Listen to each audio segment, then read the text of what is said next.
திருச்செந்தூர் கூட அவங்க சரியாக போக முடியாது. 4 வருஷமாக ட்ரை பண்ணுறாங்க. அந்த மண்ணை மெரிக்கிறது, அந்த மண்ணோட ஒவ்வொரு துகளையும் முருக சக்தி. திருச்செந்தூர் மண் எடுத்து கையில் வச்சுக்கிட்டு ஒன்னொன்றுக்கும் அவளுக்கு மண்ணோட சக்தியாக தான். நீங்கள் நான் சொல்ல கடலும் மலையும் சேர்ந்த இடம், அங்கே கிடைக்கிற நடக்கிற விஷயங்களாக இருக்கட்டும், அங்கே கிடைக்கிற சிலைகளாக இருக்கட்டும், இது எல்லாம் பெருசாக இருக்கும்போது நான் ரொம்ப நாளாக ஆசை வந்து இது திருச்செந்தூரில் போய் தான் பதிவு பண்ணினேன். நான் வந்து வேற ஒரு நிகழ்ச்சியாக திருச்செந்தூர் போனேன்னா அது அம்மா மூலயமா வந்து என்ன பதிவு பண்ணி வந்து மூவர் சமாதி, திருச்செந்தூர் கோவிலை உருவாக்கின மூவர் சமாதியை பார்த்துட்டு முருகரை போய் பாருங்கள்.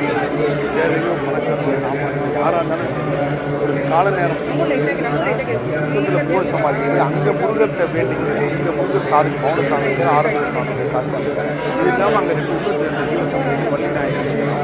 கடைசி கட்டத்தில் முருகர் கோயில் உருவாக்குறது காரணமாக இந்த பன்னீரால விபூதி அப்படி தான் வச்சு. பன்னீரால விபூதி முருகர் வந்து ஒரு கட்டத்தில் ஒரு முருகனை கொடுத்தாலும் ஒரு கட்டத்தில் வந்து இந்த 3 சித்தர்களும் வந்து கோயில் உருவாக்கும்போது அவங்களுக்கு பொருளாதாரம் கிடையாது. அப்படி இருக்கும்போது முருகர் கடவுளை சொல்றாரு எல்லாருக்கும் பன்னீர்